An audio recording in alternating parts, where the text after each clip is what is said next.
최태성 정선아의 이야기 한국사. 네, 안녕하세요. 금요쌤 최태성입니다. 자, 우리 전 시간까지 일제 그 식민지 지배 정책을 1910년대, 20년대, 30년대 나누어서 배웠습니다. 좀 가슴이 아프죠? 네, 참 너무 고통스러웠던 그런 시간이 아니었나라는 생각이 드는데요. 여러분들 이제 괜찮아요.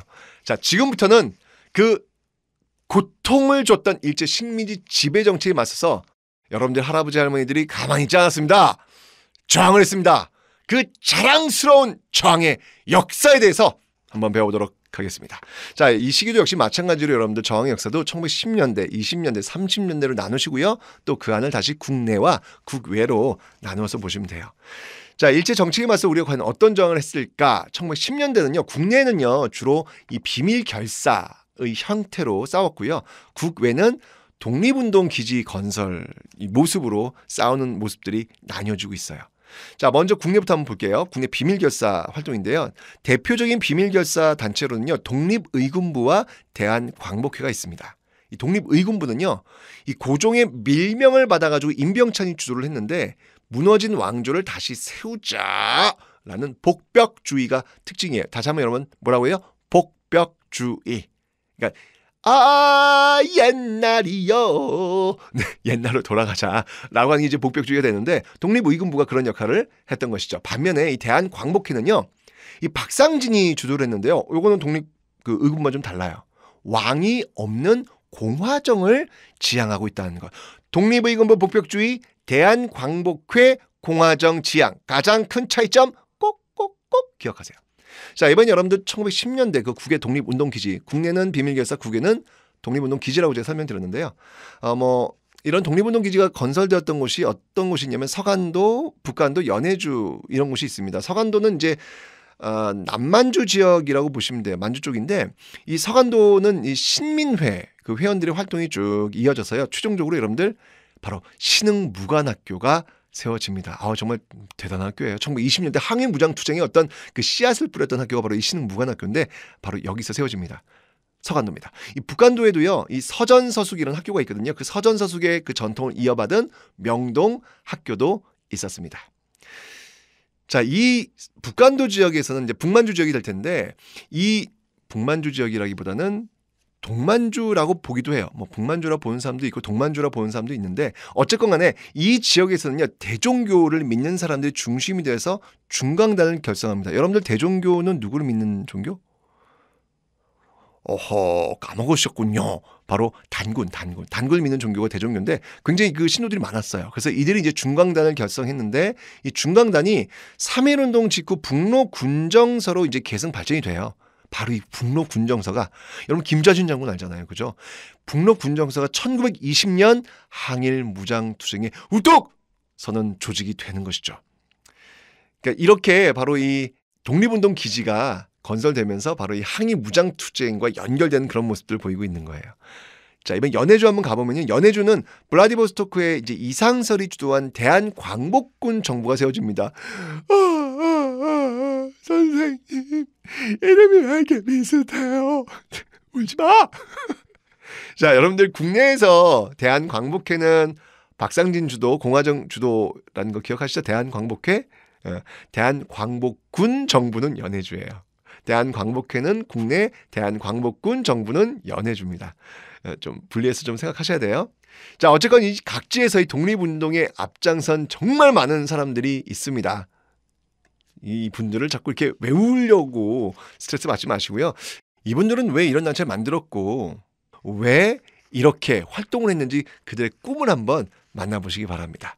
자, 이렇게 해서 여러분들 1910년대 국내 비밀결사, 국외 독립운동 기지 노력, 이런 노력들의 결실을 맺게 됩니다. 대한독립 만세! 네, 바로 3.1운동이 되는 것이죠. 자, 이 3.1운동의 좀 배경을 살펴보면 국외에서 여러분 1차 세계대전 끝나고 나서 민족이 알아서 해결해 라고 하는 그 윌슨의 민족자결주의가 나오면서 굉장히 고무돼요. 그래가지고 1919년 2월 8일 이 도쿄에서요. 학생들이 중심이 되어가지고 28 독립선언을 하게 됩니다. 분위기 쭉쭉 무르익고 있습니다. 이 분위기를 타고 국내에서 이 승한 고종의 장례식을 이용해서 울려 퍼진 대한독립 만세. 바로 3.1운동이 시작된 것입니다. 유관순과 같은 학생들이 정말 많은 활약을 하는데요. 일제는 폭력적 방법으로 진압을 합니다. 역시 예측에서 벗어나지 않아요. 네, 예측이 쉬워요. 일제는 말이죠. 자, 이렇게 폭력적으로 진압하는 과정 속에서 정말 가슴 아픈 사건이 벌어지는데 대표적인 것이 바로 지암리 학살 사건이에요. 정말 교회당에 사람 몰아놓고요. 불 지르고 건에 총 쏴댔던 정말 인간으로서 할 수 없는 그 행위를 합니다. 이게 바로 3.1운동 때 있었던 지암리 학살 사건이 되는 것이죠. 자, 어쨌건 이 3.1운동은요. 굉장히 많은 것을 바꾸어 놓습니다. 어떤 게 바꿔놨냐면요. 일단 일제가요. 이 무단 통치로는 힘들겠다는 걸 판단을 해요. 그래서 소위 문화 통치, 언론 출판 집회 자유의 결사를 살짝 주는 듯한 그런 모습들. 제가 근데 굉장히 기만이라고 제가 설명을 드렸었죠. 어쨌건 이 무단 통치에서 소위 문화 통치로 바뀌게 되고요. 근데 이 3.1운동의 영향이 가장 중요한 게 있죠. 그게 뭐냐면 바로 3.1운동의 정신을 이어받아 바로 대한민국! 여러분들이 지금 쓰고 있는 그 용어 대한민국이 탄생합니다. 네, 바로 이 대한민국 임시정부가 수립이 된 것이죠. 3.1운동의 영향으로 대한민국 임시정부가 탄생했다는 것. 자, 이 대한민국 임시정부는요. 3권 분립에 입각한 최초의 공화정 정부가 되겠습니다. 입법, 사법, 행정. 입법은 임시의정원. 여러분 이제 임시의정원이라는 키워드가 나오면 이건 무조건 대한민국 임시정부 이렇게 연결이 될 수 있어야 돼요. 임시의정원은 굉장히 중요한 키워드예요. 그리고 사법은 법원. 그리고 국무원은 이제 행정을 담당하겠죠. 자, 이렇게 해서 이제 대한민국 임시정부가 출범했고요. 일단 이제 국내에 연락이 돼야 될 거 아니에요. 지금 상하이에다가 지금 본거지를 뒀으니까 국내와 연락을 하기 위해서 연통제와 교통국을 또 설치하고 있습니다. 예, 국내 연결하고 또 자금도 끌어들이는 어떤 그런 역할을 하는 게 바로 연통제 교통국이고, 그다음에 또 애국공채를 또 발행해서요. 나중에 우리가 이제 광복되면 그때 다시 정부가 보증서 가지고 돈을 돌려주겠다라고 하는 이제 애국공채인데, 이런 걸 발행해서 자금을 모으고요. 독립신문도 또 발행한 독립신문? 이거 독립협회 아닌가요? 독립협회만 독립신문을 만들 이유는 없겠죠. 예, 대한민국 임시정부도 독립신문을 발행을 합니다. 그래서 이제 국내의 독립운동 소식을 알리게 되는 것이죠. 3.1운동의 어떤 그 결과는요. 이 세계에도 굉장히 많은 영향을 미쳐요. 중국인들도 좀 힘을 얻고 중국 5.4운동에도 영향을 미치게 되는 것이죠. 정말 그 민중들의 어떤 독립에 대한 열망, 이것이 정말 국내, 국외 많은 것에 영향을 미쳤고 바꿔놨다는 사실, 여러분들 잊지 마시기 바랍니다. 이것이 바로 1910년대 일제 식민지 지배 정책에 맞섰던 우리의 저항의 자랑찬 저항의 모습이었습니다. 지금까지 큰별쌤 최태성이었습니다.